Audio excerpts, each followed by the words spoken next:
G'day, and welcome to the very first episode of Press X to Tutorial. I'm Kaydos, and I'll be your host as we explore the different ways video games introduce us to their worlds, for better or worse. Now, this series is not a review of the games, but simply focusing on design elements, ideas, and methods the developers use to teach the game to the player. As with any form of art critique, one person may see a design choice as a positive, and another person may view it as a negative. So these are my own opinions and arguments.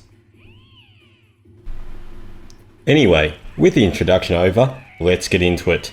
Today we have Rayman Origins, which was released in 2011. Let us begin.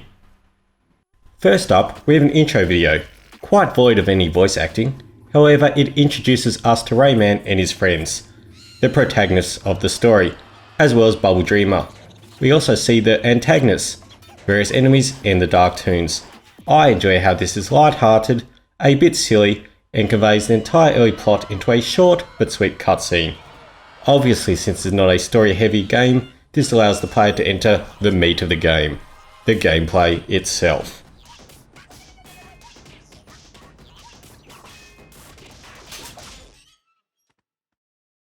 As the game initially begins, we see Rayman trapped inside this cage. Now, to pass this section, we need to escape this cage, and this is where the game starts its fantastic design. For this episode, we will be looking at two principles. The first being experimentation, to reinforcement, to mastery. The game will very rarely tell you exactly what to do, but instead let you learn through experimentation. The second will be discussed later. Coming back to the cage, the only way to escape is to jump. However, the game doesn't tell you this through like a dialogue box. Instead, it lets you take the controls and experiment. Now, most of us are familiar with 2D platformers, and so 99% of the time, we jump by pressing the bottom face button. In this case, the A button for the Xbox 360. If this is your first platformer, or even your first game, since nothing is happening on screen, you'll press buttons anyway, which will lead to Rayman being freed. Now, we are still trapped in this room, with the two exits being blocked. We see Bubble Dreamer is also in a cage, and much like before, we are left to experiment. We don't get major pauses in the gameplay to explain the simple but perfectly intuitive controls. To pass, we need to jump on the end of Bubble Dreamer's beard. Here we get used to movement, and once again are reinforced about the jump button. So we've learned how to move and jump, two of the core skills in Rayman Origins, early on and in a safe environment. Upon jumping on his beard and moving from side to side, Bubble Dreamer is freed, and Murphy shows up. Oh, Murphy. Anyway, here is an early fault in the game. Murphy explains that Bubble Dreamer has gone kooky and needs the Electoons to be made sane again, which is now the objective of the game, aka our motivation. However, the player can easily exit out one of these doors before this message is played out, and therefore completely missing the early point of the game. Without this knowledge, the story would simply go, monsters captured Rayman and friends get out of the cage, the end, why are we continuing? Personally, I think a quick cutscene showing Bubble Dreamer's kookiness and Electoons alleviating it would have been much better. Or at the very least, a delay in exiting until Murphy explains the story's MacGuffin. Anyway, skipping ahead, we start the first initial stage in the game. It's a jungle out there. We are now introduced to some common 2D platforming norms. Firstly, that we need to go right. This is basic stuff, but please stick with me. The game reinforces this visually by having an actual wall if the player goes to the left, as well as having light being beamed down from the right hand side. Often in games, light is used as a way of directing players to where they are meant to go. As we progress right, we are given time to soak in the very distinct visuals and great art style of this game. Now we meet Batilla the Fairy. The game pauses so we can fully identify the scenario which is occurring. This is very brief though, and gives us a lot of information in a short amount of time. Firstly, we need to save this girl, and secondly, that Dark Toons are bad. The Dark Toon continues on right, reinforcing once more we need to go right. To progress, we only have one choice, and that is to hit this red bubble thing with the yellow dots. In doing so, it makes the beat of land next to it move down. Notice how it is quite vibrant and makes it quite clear to the player that in some form it is to be interacted with. The game does a real good job of visually portraying important elements. We are once again taught something through experimentation. Hit the red bubbles and the landscape will change. Now we have our first real obstacle. This slow moving platform rising and falling. Common sense dictates that getting stuck between them will result in death, so you quickly move further into the cave. In doing so, we land on this brush and some looms pop out on the far right. By the way, if you think I've missed something, please wait until towards the end.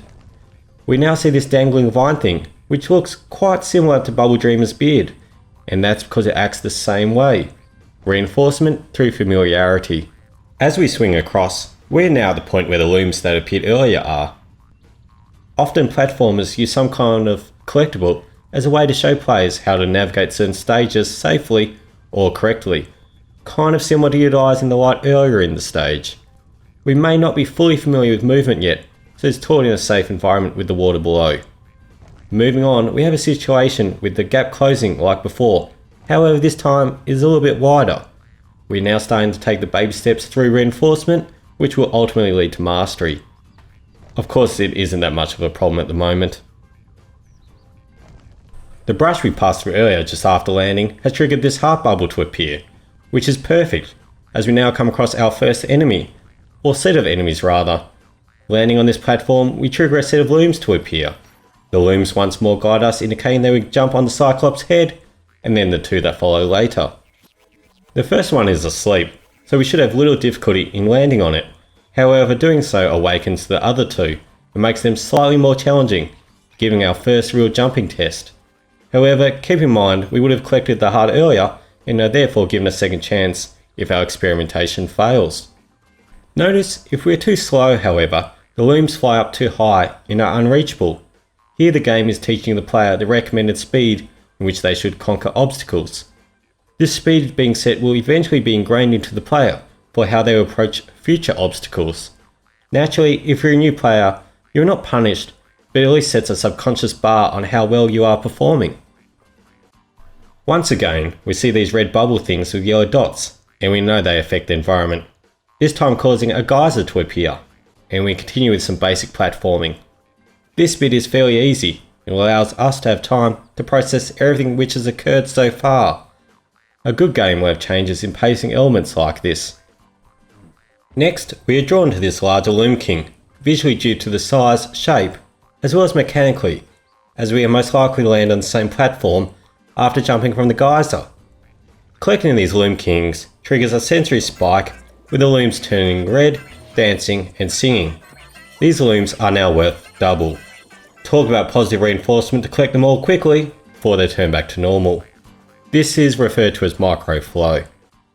Collecting several red things quickly. Hey, sounds familiar. The looms once more show the way, and that is to land on this bounce mushroom, to which we fly to the plane in the background, and then quickly down a waterfall, and then onto this particular part of the rock creature. Now, what do we know about these red things? Destroy them and it affects the landscape. So we pop them, allowing this rock creature to open its mouth, I guess? Anyway, we are presented with an advanced version of an obstacle we tackled earlier. This time, we have to jump and get out of the way of the teeth before we die. Our skills are being tested now, with the reinforcement continuing. Inside, we are with the Dark Toon, with the fairy trapped inside. What did we learn earlier on the Cyclops that look visually similar? That's right, we jump on them. Upon jumping on this Dark Toon, it frees Batilla the Fairy, who gives Rayman the power to attack. Press X to attack. Notice how the game only stops you briefly to convey this message, and through a nice quirky little cutscene. And once more, we are in a safe environment where we are able to experiment with this new knowledge. Obviously, we smash the ones on the right to progress.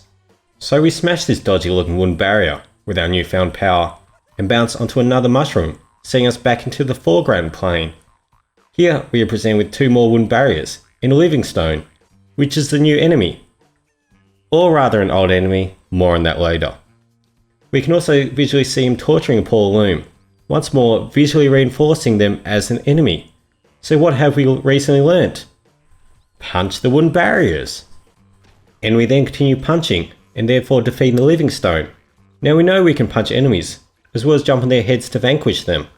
Upon advancing further, we reach a door, and we do the only thing we know to do in a situation: punch it. That's the Rayman solution. So we punch the dark blocker, it vanishes, and we pass through, also acting as the stage's first checkpoint. We now see a sharp contrast to where we were earlier. Variety, even subtle like this, are important in keeping a player interested. Inside this narrow cave, we once more pass a brush, which releases more looms and a heart. Instinctively we know to collect these looms, and as a result the heart as well, which is great, because we are now introduced to a new obstacle, and once more the heart serves as a second chance mechanism, reiterating that we need not be punished for experimenting, nor while learning. Visually, we see this new obstacle is menacing with the big eyes and sharp spikes. However, before dropping down to get our hands on experience, we see this enemy is connected to another plant thing, this time 2 shades of blue, appearing quite familiar to the red things we encountered before. We can now assume we can interact with it. So what do? Punch it. And voila, the weird eye plant enemy is retracted back inside.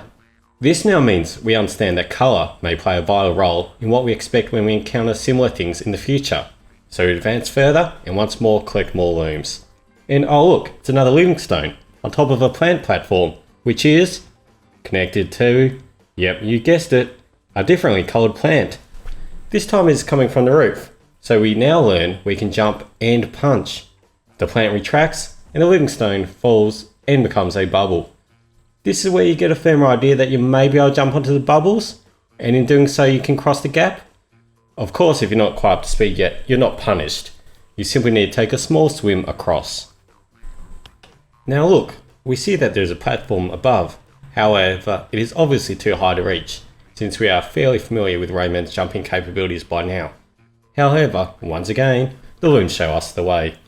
We collect the first loom, and from there our instinct is to jump and collect the next, to which we still stick to the wall, and therefore allows us to jump again towards the next looms, and reach the platform above. We have now learnt we can wall jump, learning through clear visuals and experimentation. This time, the green plant thing is in reverse, and we learn that they can both retract and extend. We punch this plant, which produces another platform, break the wooden barrier and advance on. Dropping down, we land on a brush, which produces a heart. This means a new obstacle is about to be presented. We once more see a blue plant thing, but this time there are no weird eye things. We just learned from the previous green plant that they can extend and retract. And if we didn't realise that, we would punch it anyway. Boom. The weird eye plant thing comes out and turns the living stones into bubbles. We now know we can use the environment to defeat enemies. Next, we are being tested on our platforming skills. But we have a heart anyway, just in case we mess up. We reach the middle, we see the green plant above, and we know what to do. The platform retracts, and the living stone becomes a bubble. We reach another loom king. This time in collecting all the red looms, we have to deal with some enemies, so the challenge has been increased. However, hopefully by now, you've been starting to notice that the game offers different degrees of challenge. A player experienced with platformers should be able to grab all of these looms without hassle. However, a newer player may not be able to. That will not stop them from advancing though. To further iterate this point, we see our first skull coin, aka Death Medallion. If our skills are up to scratch, we can jump over these red eye plants and grab the coin, which gives a significant increase to our loom score, 25 in fact. Awesome. Now, some of you may be familiar with Rayman Origins, and you would have noted that I said first skull coin. This is actually the second skull coin for the stage. This is where the true mastery of this game introduction takes place. You remember how I said there were 2 principles? This is where we discuss the second. Accessibility but challenging, aka easy to play, hard to master gameplay. This tutorial stage teaches new players, but it also rewards players experienced with the genre. You know right at the start how I said there was a secret? Remember the very first obstacle, where you try not to get crushed by the cliff? What if you tried going over it instead? That's right, that's where the first real skull coin is. This stage greatly teaches the player the mechanics of the game, but it also allows experienced players to navigate it way more efficiently, much quicker, and with a great reward at the end. Other examples include jumping on the enemies, turned into bubbles in order to progress quicker, or jumping at the end of the waterfall, so you can complete the next task quicker, or break another 2 teeth to acquire more looms.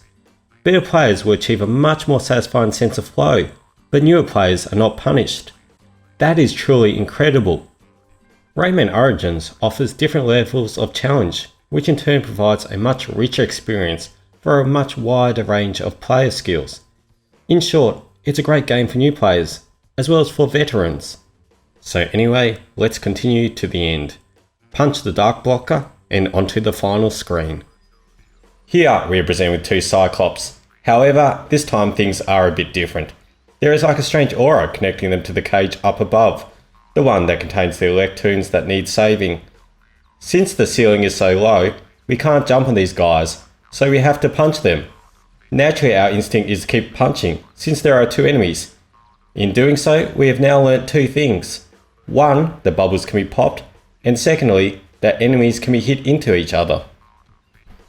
With them defeated, the aura connected to the cage has vanished. Once more, this stage offers variety.